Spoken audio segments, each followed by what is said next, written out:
하나님 말씀, 오늘은 출애굽기 4장입니다. 출애굽기 4장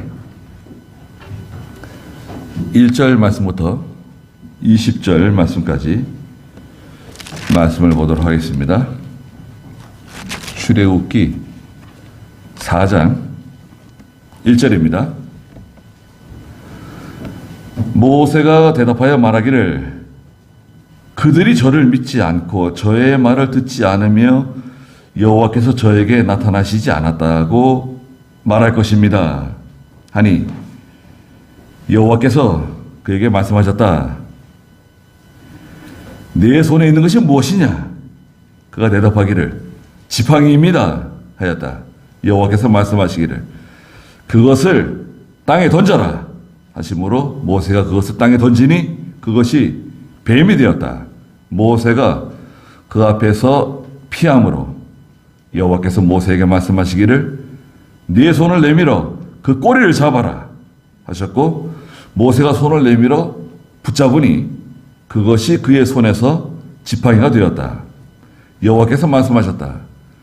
이것은 여호와 그들의 조상의 하나님 곧 아브라함의 하나님 이삭의 하나님 야곱의 하나님이 네게 나타나셨음을 그들이 믿게 하기 위한 것이다. 여호와께서 다시 그에게 말씀하시기를 내 손을 내 품에 넣어라 하심으로 모세가 그의 손을 그의 품에 넣었다가 꺼내보니 그의 손이 나병이 들어 눈처럼 되었다. 여호와께서 말씀하시기를 내 손을 너의 품에 다시 넣어라 하심으로 그의 손을 그의 품에 넣었다가 꺼내보니 그의 손이 본래의 살과 같이 되었다. 여호와께서 말씀하셨다. 그들이 너를 믿지 않고 처음 기적의 표징을 받아들이지 않는다 하더라도 다음 기적의 표징은 믿을 것이다. 그들이 이 두 가지 기적도 믿지 않고 너의 말도 듣지 않으면 나일강 물을 조금 떠다가 마른 땅에 부어라. 네가 강에서 떠온 물이 마른 땅에서 피가 될 것이다. 모세가 여호와께 말하기를 주님, 저는 말을 잘 못합니다. 전에도 그러했고 주께서 주님의 종에게 말씀하시는 지금도 그렇습니다.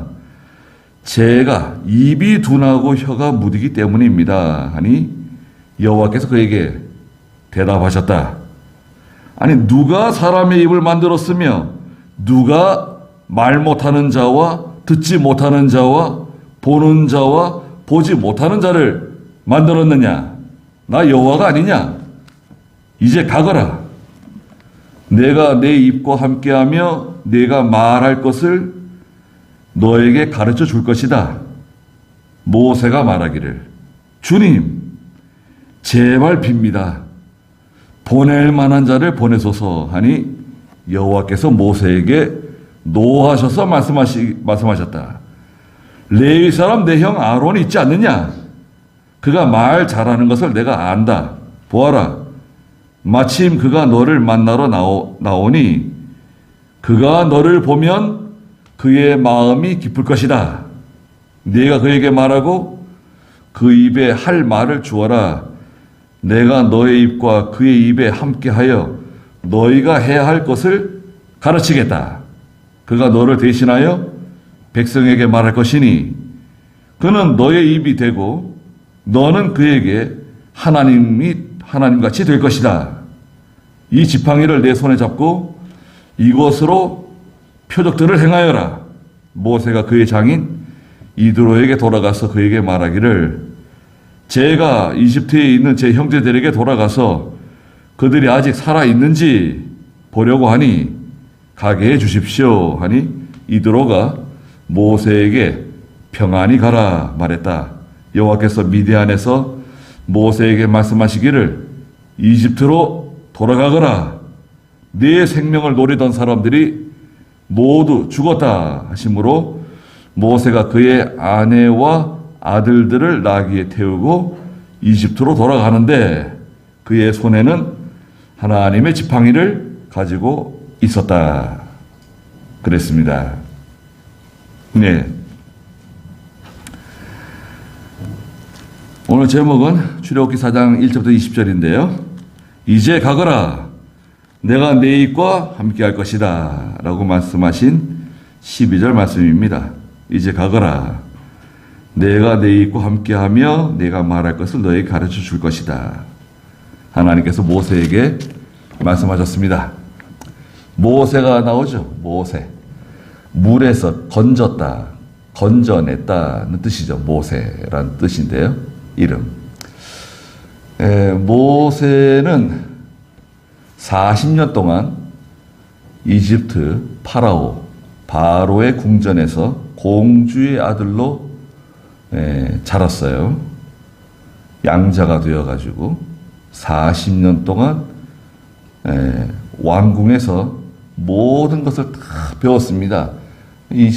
당시에 이집트는 세계 초강대국이에요. 그러니까 세상에 가장 그 좋은 학문, 좋은 기술들을 모세가 다 습득한 거예요. 그리고 모세가 드디어 이스라엘 백성들을, 자기 백성들을 돌아보려고 하는 마음이 생겨가지고 이스라엘 백성들이 그 고생하고 있는 그 현장에 가가지고 돌아보다가 그만 이집트 사람을 때려 죽였죠. 쳐 죽이고 모래 속에 그 사람을 감췄어요. 그래 살인, 이집트 사람을 죽였다는 그 살인이 발각이 되어가지고 도망자가 되어서 미디안 땅으로 달아났죠. 미디안 땅에 가서 40년 동안 지내면서 양치기로 지냈어요. 자기가 자기 힘으로, 자기의 지혜, 자기의 기술, 자기가 이스라엘 백성들을 구원하려고 했을 때는 사람을 쳐 죽이고 도망자 신세가 되었어요. 모세가. 인본주의죠. 인본주의를 사용하면 반드시 실패한다. 그 모리아 땅에 가가지고, 미디안 땅에 가가지고 40년 동안 양치기 생활을 하고, 거기서 결혼도 하고요. 장인 이드로의 장녀 요게벳과 결혼해서 이제 아들 둘을 낳고 거기서 40년을 또 살게 되었어요. 그래서 하나님께서 모세를 부르셨을 때의 모세의 나이는 80세였습니다. 80세가 된 모세를 하나님께서 하나님의 일에 쓰시겠다고, 이제 됐다. 모세가 하나님의 일에 사용되기에 적당하게 되었다고 생각하시고 하나님이 모세를 부르신 거죠. 모세 부르셔가지고 네가 저 이집트에서 고생하고 있는 내 백성들을 구원해라.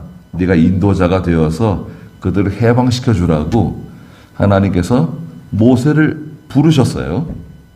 사명을 맡기신 거죠. 그랬더니 모세가 알겠습니다.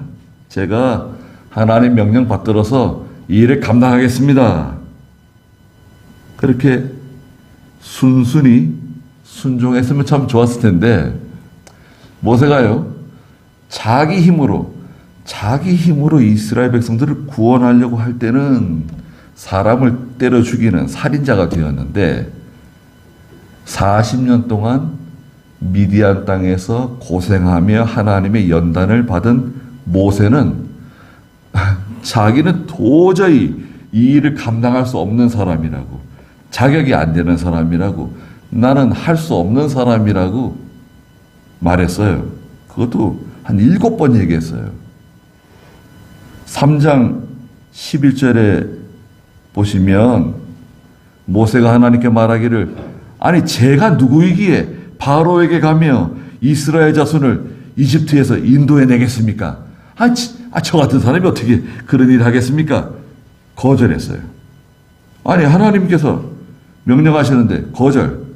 두 번째는 오늘 4장 1절에서 모세가 대답하여 말하기를 그들이 저를 믿지 않고 저의 말을 듣지 않으며 여호와께서 저에게 나타나시지 않았다고 말할 것입니다.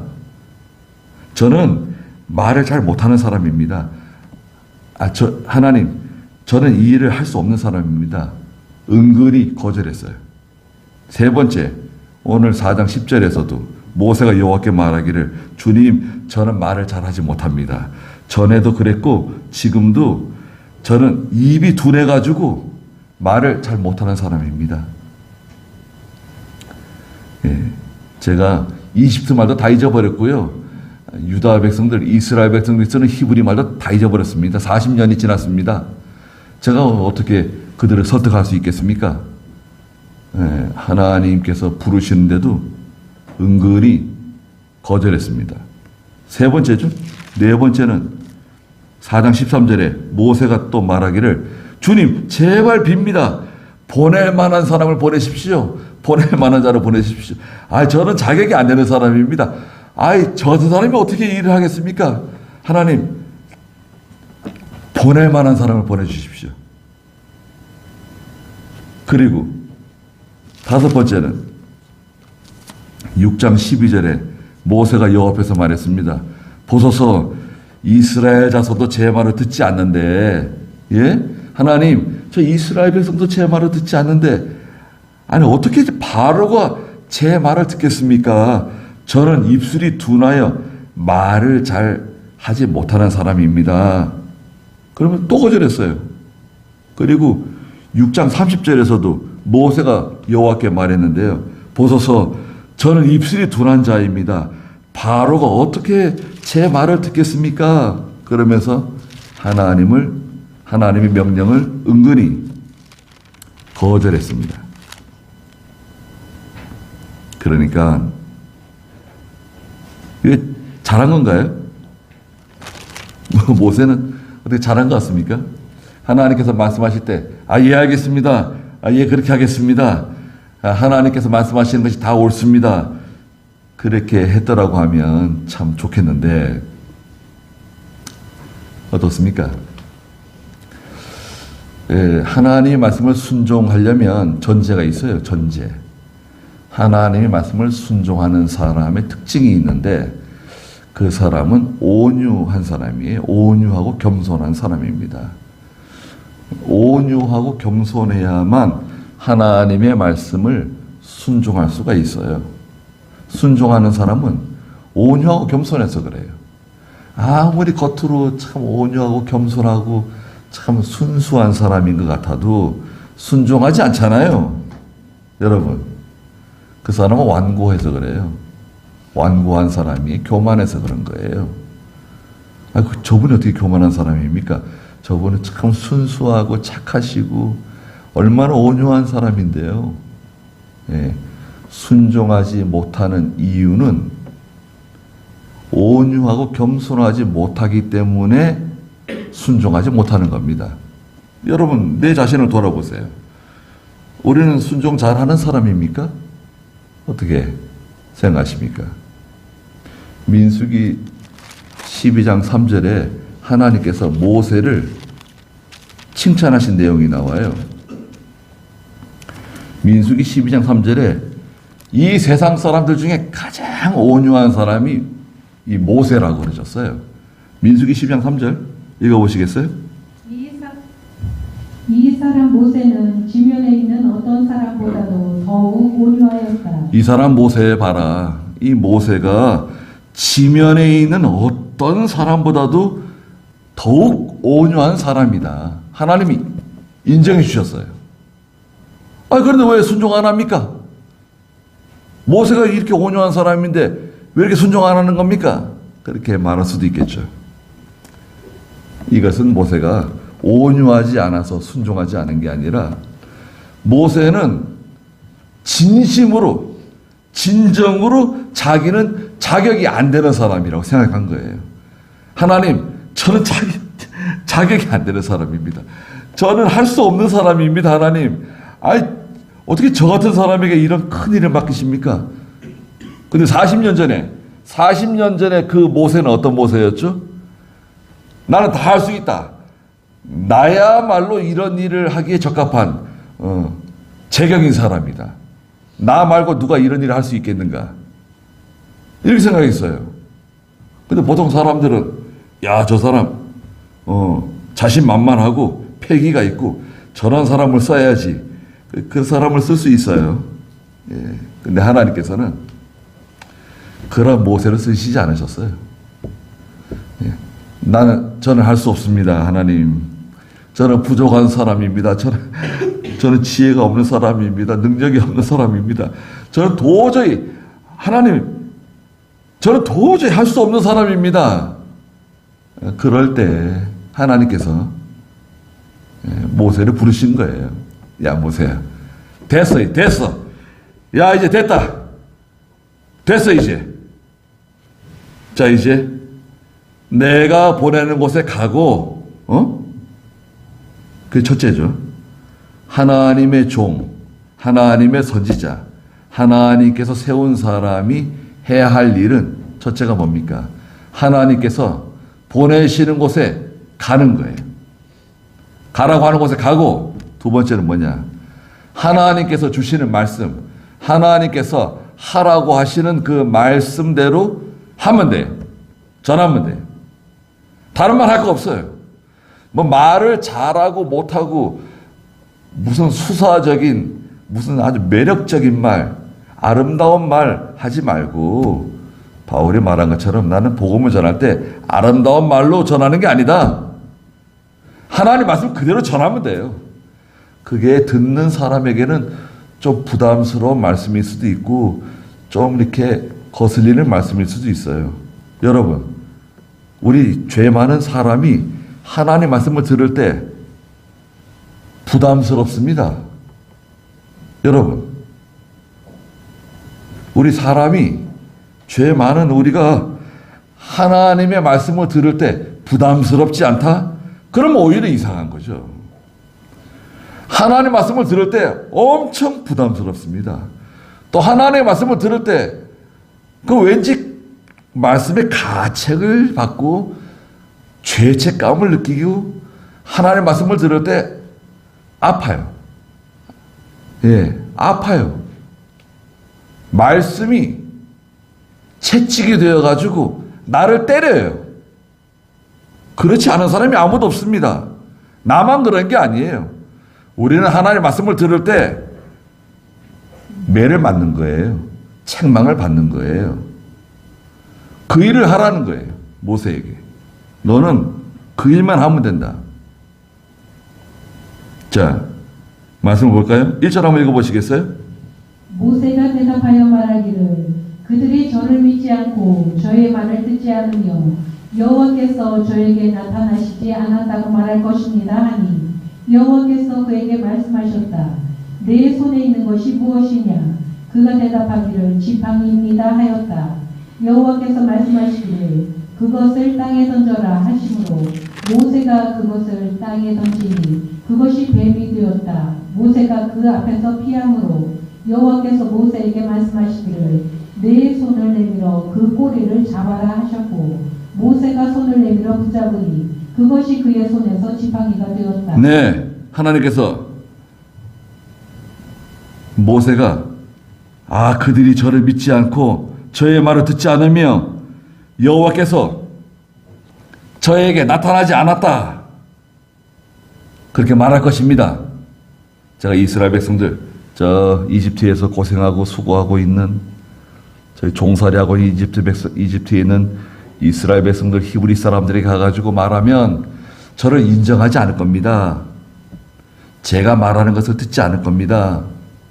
그러면 내가 3가지 징조를 주겠다. 3가지 징조 중에 첫 번째가 뭐냐?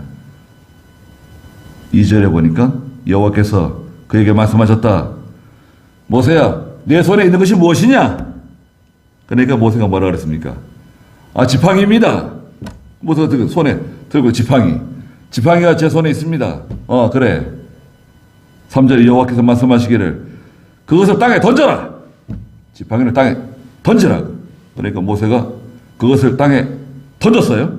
그랬더니 뱀이 되었어요. 뱀. 그러니까 그 지역에 그 미디안과 그 지역에 있는 뱀 있잖아요. 일반적으로 그 광야 그쪽에 서식하는 뱀들 있잖아요. 맹독성, 뱀, 독이 많은 코브라 같은 거 있잖아요. 우리는 뭐 코브라라 그러잖아요. 우리나라에 있는 뱀들 중에 뭐 맹독성 뱀들, 뭐 우리가 말하는 독사, 까만색 독사 있잖아요. 독사에게 물리게 되면 어떻게 되는가요? 큰일 납니다. 잘못하면 죽을 수 있고요. 독사에게 물리게 되면 보통 실명이에요. 눈 멀어요. 예, 실명. 그리고 독사보다 더 무서운 거 있죠. 살모사, 까치독사, 뭐 7.4라고 그러잖아요. 그런 뱀들, 무섭습니다. 그런 뱀들 물리시면 큰일 나죠. 예. 그 뱀에게 물린 사람에게 그 해독제 주잖아요. 해독제는 어떻게 만드나요, 여러분? 말에게 그 독사의 독을 주입해가지고요. 그래서 이제 말의 피를 빼가지고 해독제를 만들어요. 말의 피 있잖아요. 말에다가 독사의 독을 주사해가지고요. 일정 시간이 지난 다음에 그 말의 피를 뽑아내가지고 우리 헌혈할 때 피 뽑는 것처럼 뽑아가지고 그것을 가지고 독사의 그 해독제를 만들어요.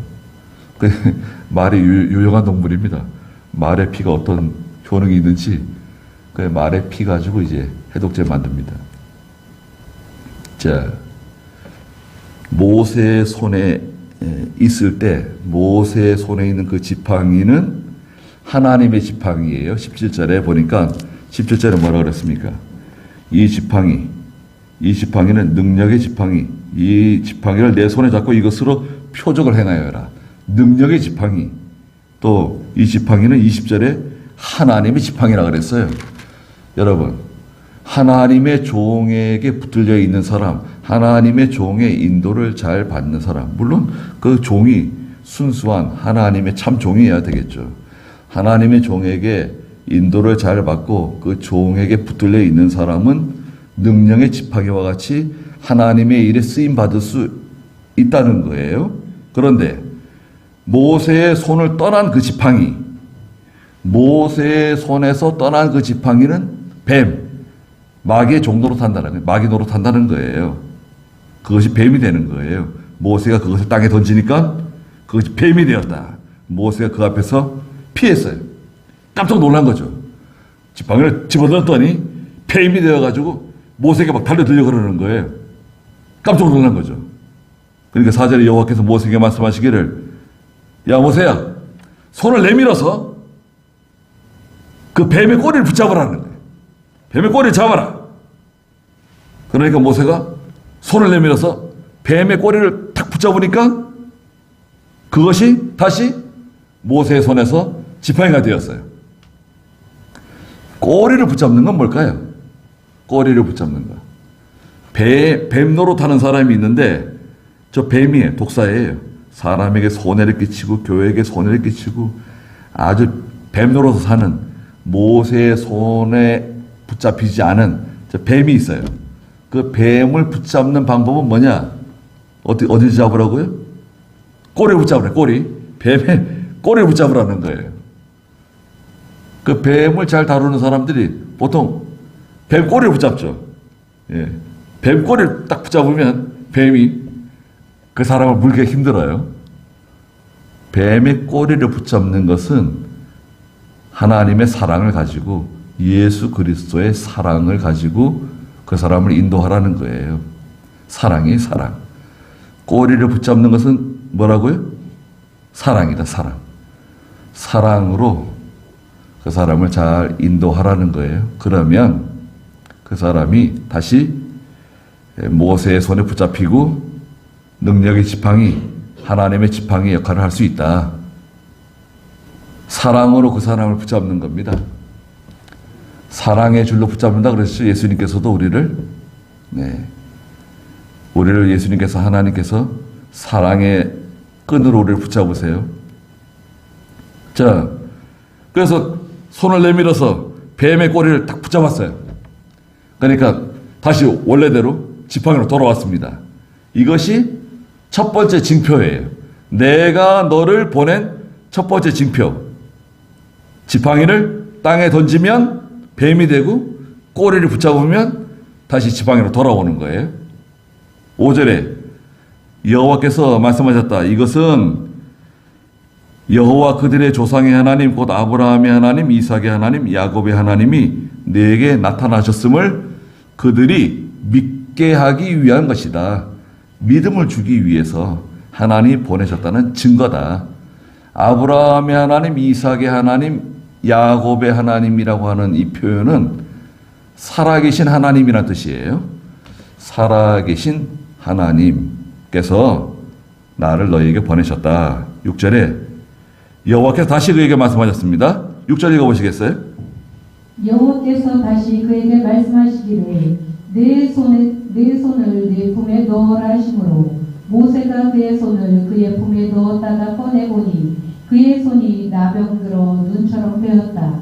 여호와께서 말씀하시기를 내 손을 너의 품에 다시 넣어라 하시므로 그의 손을 그의 품에 넣었다 꺼내보니 그의 손이 본래의 살과 같이 되었다. 네, 두 번째 징표. 내가 너를 보냈다는 두 번째 징표. 6절에 보니까 여호와께서 다시 모세에게 말씀하셨어요. 내 손을 내 품에 넣어라 하심으로 모세가 그의 손을 그의 품에 넣었다가 꺼내보니 그의 손이 나병이 들어 눈처럼 되었다 그랬습니다. 하나님께서 야 모세야 내 손을 내 품에 넣어라. 그 품에 넣었다가 꺼내보니까 아이 손에 완전히 그 나병 있잖아요. 문둥병에 걸려가지고 손이 하얘진 거예요. 살이 막 다 썩어 들어가는 거예요. 문둥병이 무엇입니까? 그 썩어 들어가는 병이잖아요. 문둥병은 혈액의 질병이죠. 그 고치기가 힘들죠. 문둥병, 나병이라고도 말하죠. 문둥병은 손을 집어넣었더니 품에 넣었다 꺼냈더니 나병이 걸렸어요. 인간의 부패성, 사람 속에 들어있는 썩어져 가는 병과 같은, 썩는 병과 같은 이런 악질적인 죄의 병을 가르쳐요. 죄의 병. 사람 속에 있는 그 썩어져 가는 병과 같은, 문둥병과 같은 죄가 있다는 거죠. 우리 속에 있는 죄. 손을 집어넣었다가 꺼냈더니 손이 썩어져 들어가는 거예요.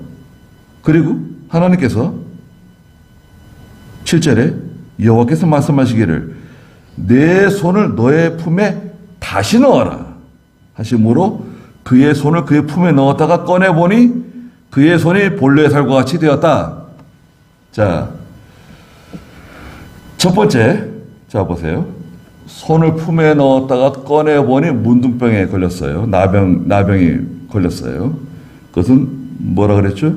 인간의 부패성, 썩어져가는 죄의 병을 상징한다.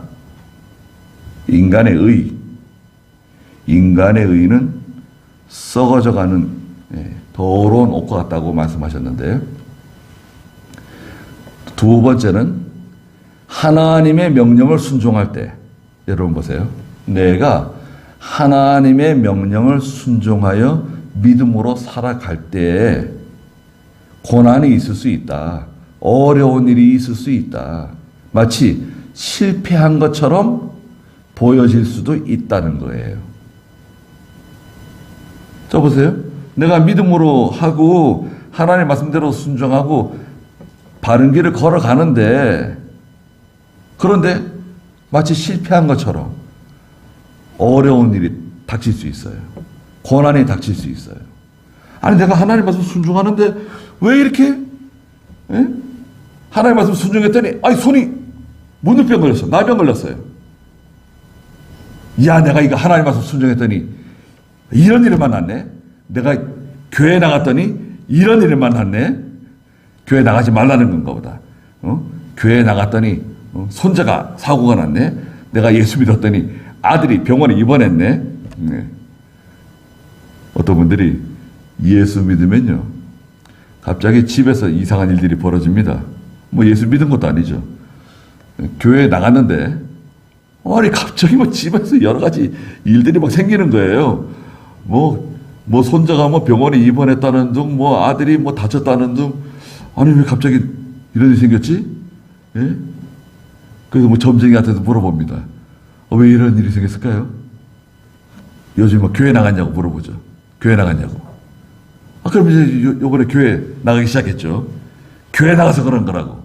교회 나가지 말라고 이제 한 말 듣는 거죠. 교회 나가서 그런 일이 생긴 거라고.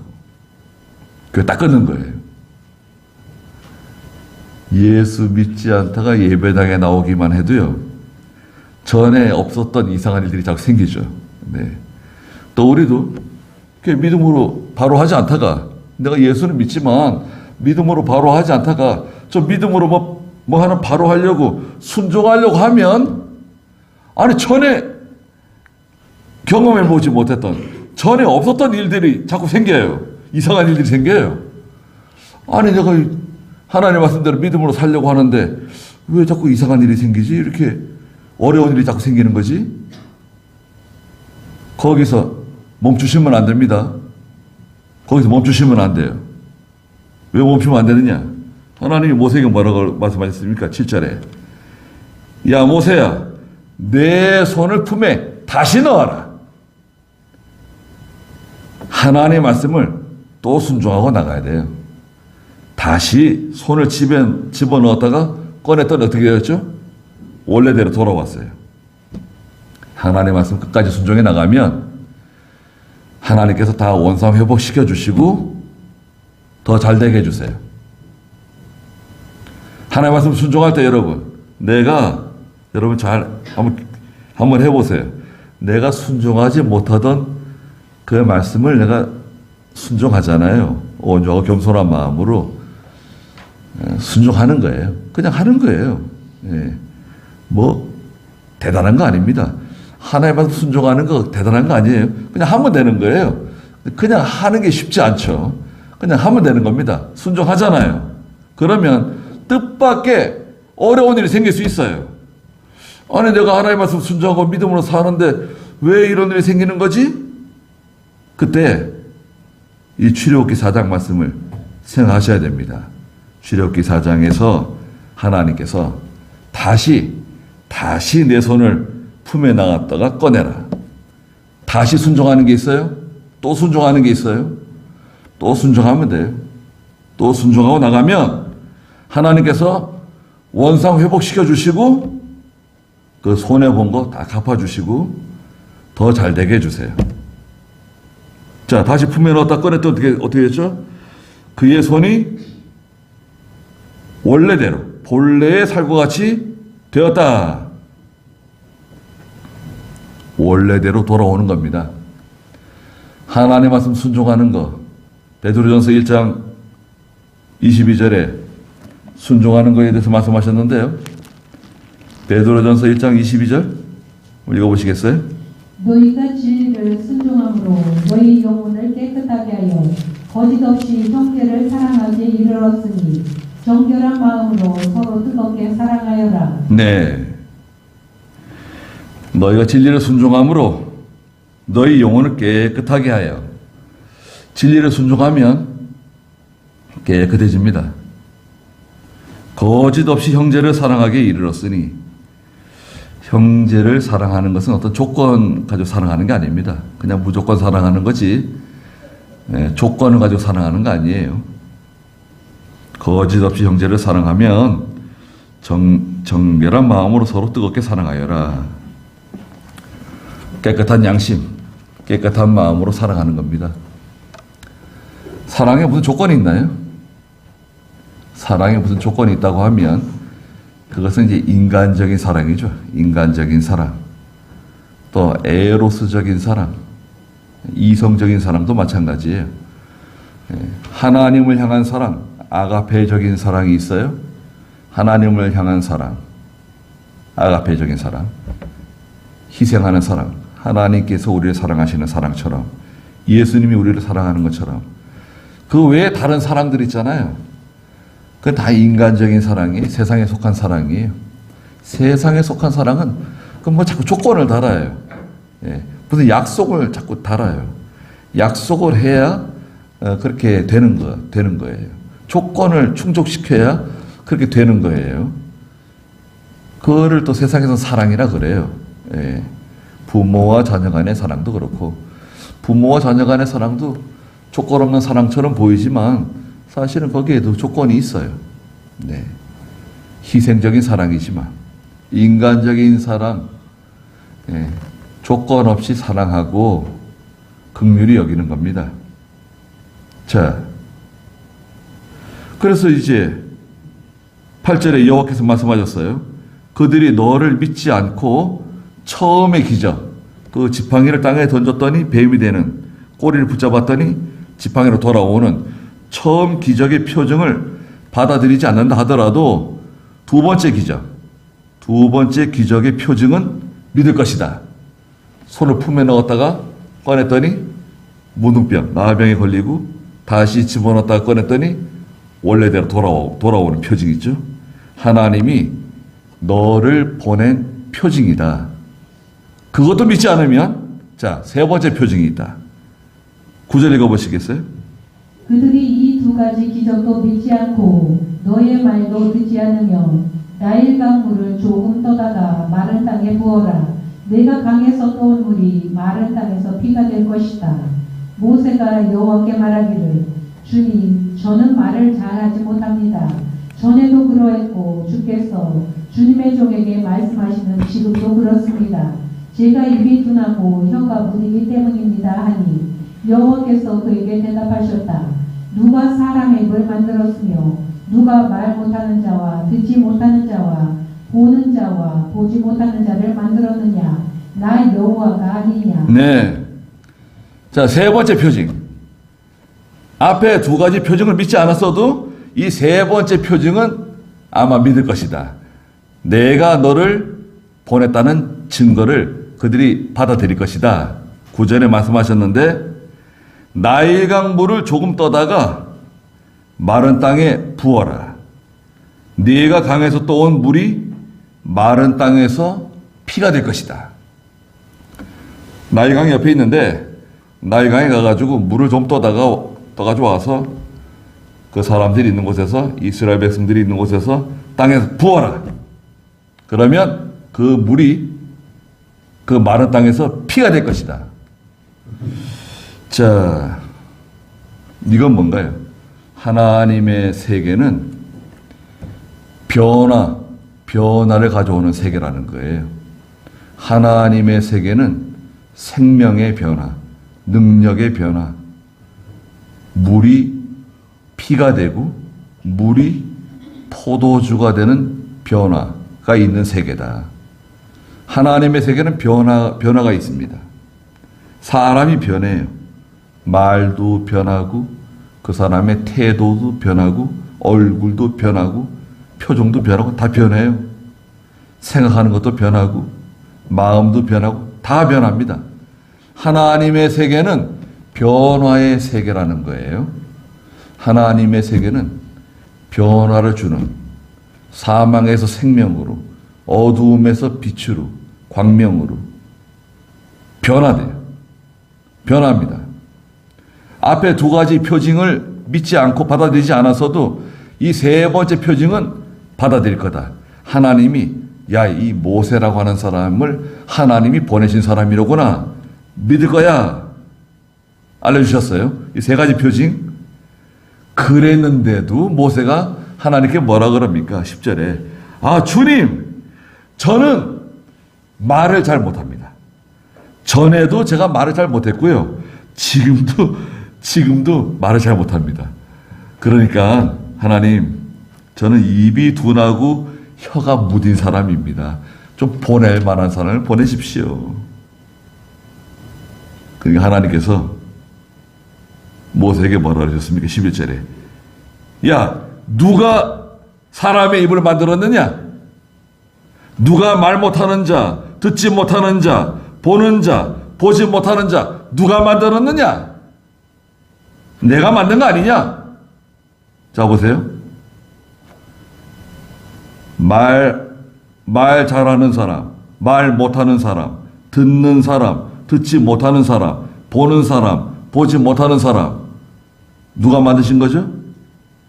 하나님 만드셨다. 어떤 소경을 데려왔죠? 예수님께 데려와가지고 사람들이 물어봤습니다. 예수님, 이 사람은 날 때부터 소경이었습니다. 날 때부터 안진뱅이였습니다. 그럼 이 사람은 누구 죄 때문에 소경되었습니까? 이 안진뱅이 된 것입니까? 예수님께서 뭐라고 말씀하셨죠? 이 사람은 이 사람의 죄나 그 부모의 죄 때문에 이렇게 된 것이 아니라 하나님의 영광을 드러내기 위해서 이렇게 된 것이다. 그러시면서 보게 해주시고 안진뱅이를 이렇게 세워주셨죠.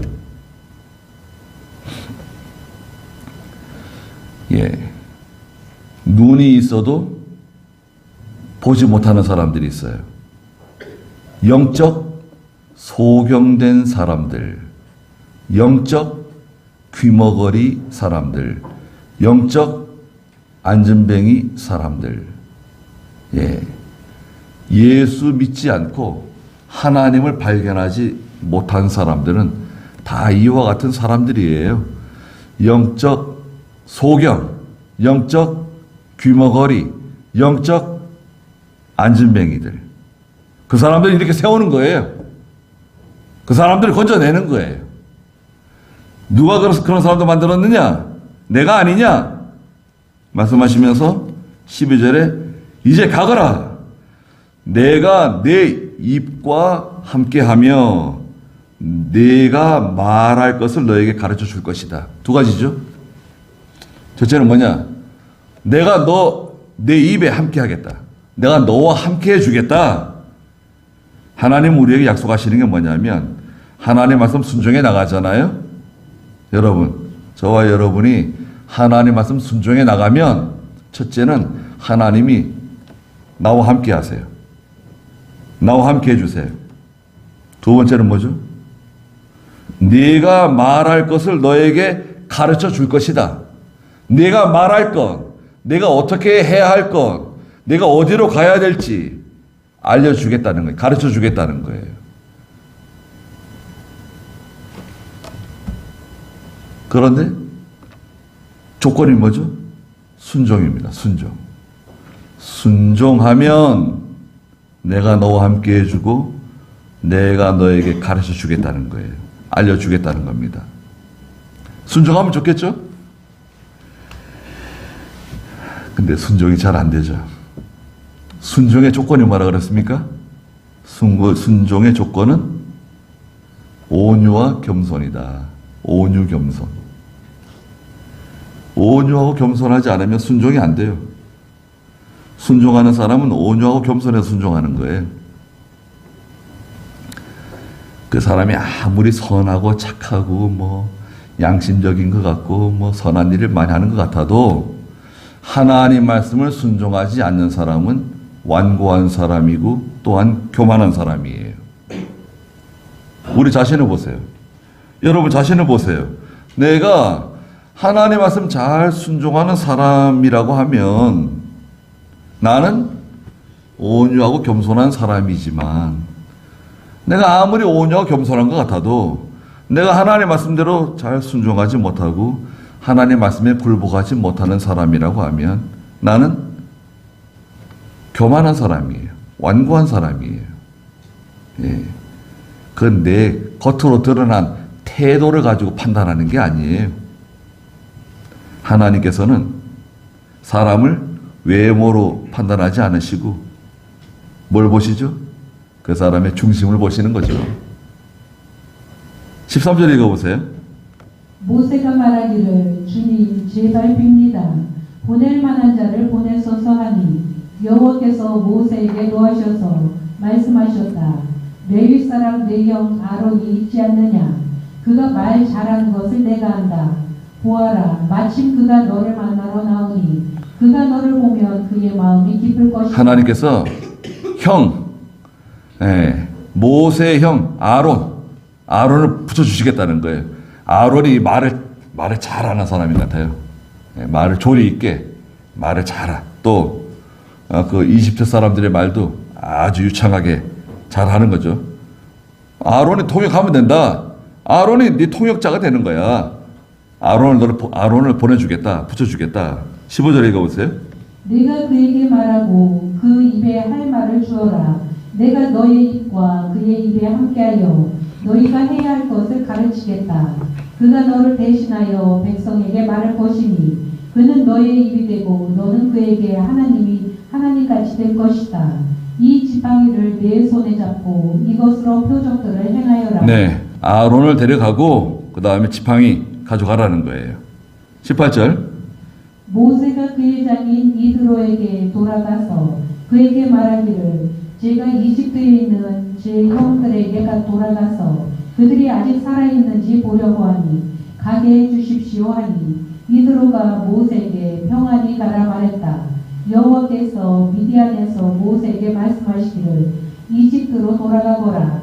내 생명을 노리던 사람들이 모두 죽었다 하시므로 모세가 그의 아내와 아들들을 나귀에 태우고 이집트로 돌아가는데 그의 손에는 하나님의 지팡이를 가지고 있었다. 예, 우리가 하나님 말씀 순종할 때도 여러분 사람에게 할 도리를 바로 해야 됩니다. 내가 하나님 말씀 순종한다 그래가지고 사람에게 할 도리 다 무시하고 막 나가는 거 아니에요.